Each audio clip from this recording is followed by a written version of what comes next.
I actually want to read this article because I think it actually is quite interesting and pertains to a lot of things that happen in the scene and kind of a very, I guess, somewhat parasocialism, but also having a healthy relationship with fans and stuff and bands and idolizing musicians. And I actually think I'm pretty chill with y'all. Like, I think we have a pretty good, like, relationship. I'm lucky, and I know I'm lucky because of that. Because, like, I've only had very solid, like, respectful interactions with fans usually, which is nice. But, like, a lot of musicians and, like, YouTubers and don't. Your relationship with Andy Shred seems very healthy. Okay, I'm gonna exclude that one. So I saw this headline. I thought the headline was kind of dumb, and then I read a little bit more into it, and I thought it was kind of an interesting topic, very quickly to discuss. Did you know that 82% of you aren't fucking subscribed? Hit the button. Why do you hate things? Have fun. Alicia Taylor explains why Corey Taylor doesn't take photos with fans when they're out together. Which again, as a headline, like, who gives a single it's kind of interesting because of the actual interaction that happens here and kind of the explanation of why. It's unclear if a specific encounter inspired Alicia to make this tweet, but she wrote about it on X. Some people will call my husband a dick for not stopping to take photos when we're out together, she wrote. He does that because we're apart so much. He leaves us at home to be with fans.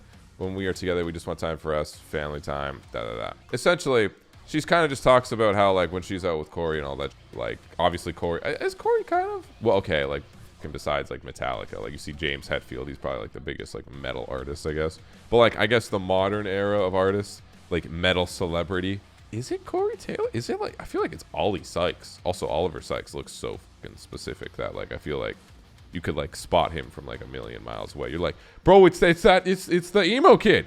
It doesn't matter. Noah from Bad Omens. Oh, God. But anyways, it's such a weird dynamic, right? Like, when people are out and with fans, obviously, like, I think a lot of musicians want to say, like, hi and be respectful. Because, like, you know, like, a fan's there. They just want to say hi. A lot of times they want to say hi. There are some fans that are, like, again, I haven't had these experiences. I was pretty lucky. But there's some fans that are, like, very, like, you need to pay attention to me now and do everything I want you to do. You're my clown, motherfucker, kind of thing. That's obviously very unhealthy. It's very unhealthy because they obviously, a lot of people think, okay, well, I watch your stuff, or like I support, like I listen to your music, let's say, for a band, that now the artist, you know, has to, no matter what, give time.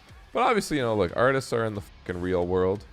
They're doing that's also why, like, with you guys, like, I try to have, like, a very chill relationship in the sense of just, like, look, I'm a regular, just fucking weird dude. I put the camera on and then I play the dun-dun-dun, and I like hard with memes, you know, like, that's it.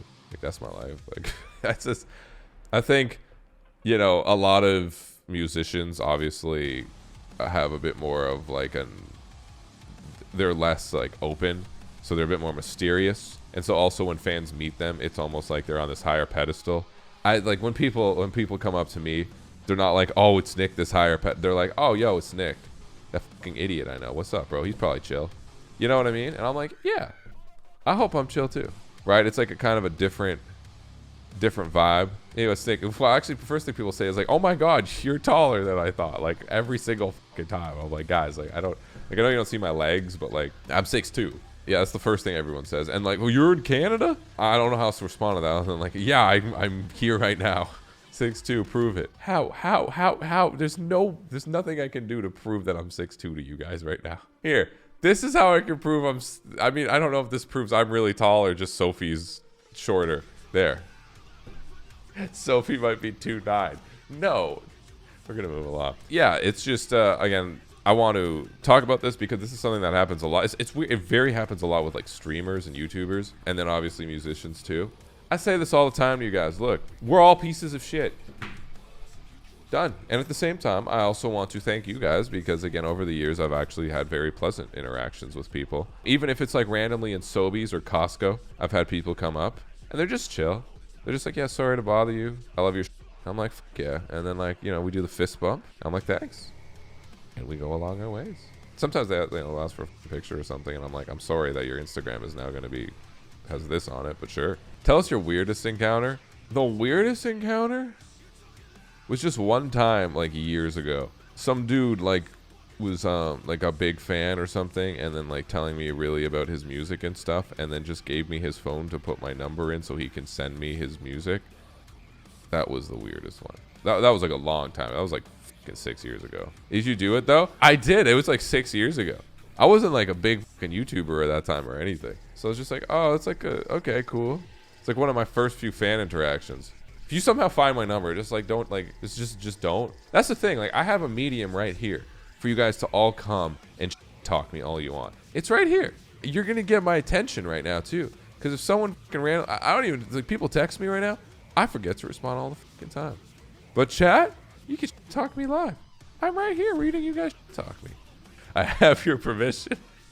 You smell? I just showered, so you're just wrong. Toxic party. Well, dude, that's so scary, man. Like, have you guys, like, I mean, it happens all the time, like, streamers getting, like, swatted and stuff. That's genuinely terrifying.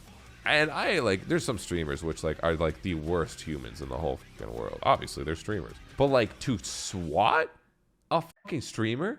You are a piece of shit.